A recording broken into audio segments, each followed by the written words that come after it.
Greetings, church family, as we continue our series on sowing. I'm so glad to continue to be able to talk about this agricultural principle that we see throughout Scripture.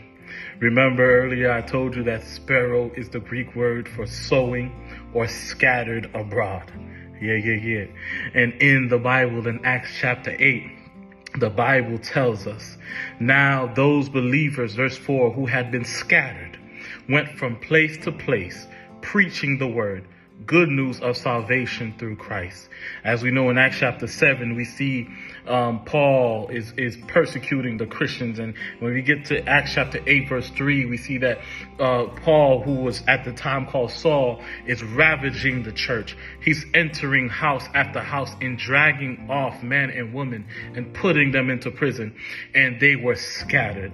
But here is the good news that I have to share with you. Though they were under attack by Saul, they were being scattered by God.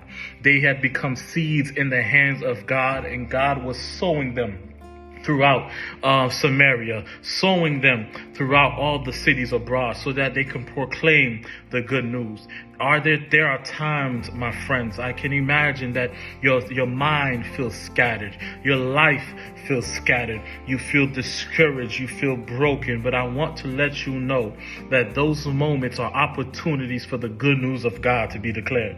And so here in the text, we see that the disciples, the children of God, the believers, the early church, they were scattered but not destroyed, scattered but not broken, bruised but not discouraged all the way, because they knew that they were carrying a good news within them. And so here's the word that I have for you today. As God is sowing you, what fruit will be produced? As God, the great farmer, is sowing you throughout in your workplace, he's sowing you in your church, he's sowing you at home, are you going to produce the gospel, the good news? In order for you to produce the good news must be produced in you first. In order for you to produce the good news in your workplace, the good news must be produced in you first. In order to be an example to your children, to your spouse, the good news must be produced in you first. Here is the good news I have to share with you today. As long as you are willing, as long as you are connected to the one who is the creator, he can create good fruit out of you.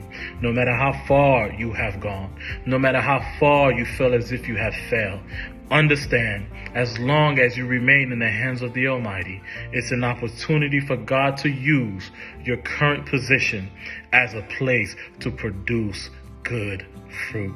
God bless you, my friends. Remember this, Acts chapter 8, verse 4. Now, those believers who had been scattered, diaspora, went from place to place, preaching the word, the good news of salvation through Christ. Philip went down to the city of Samaria and began proclaiming Christ to them. Here it is. No matter where you are, no matter your condition, God can use you, to produce good fruit. May our lives, and not just our lips, preach the gospel. In season and out of season, we must bear good fruit. God bless you, church family, and I look forward to sharing the last part of the sowing series with you. I'll see you soon. God bless. Bye-bye.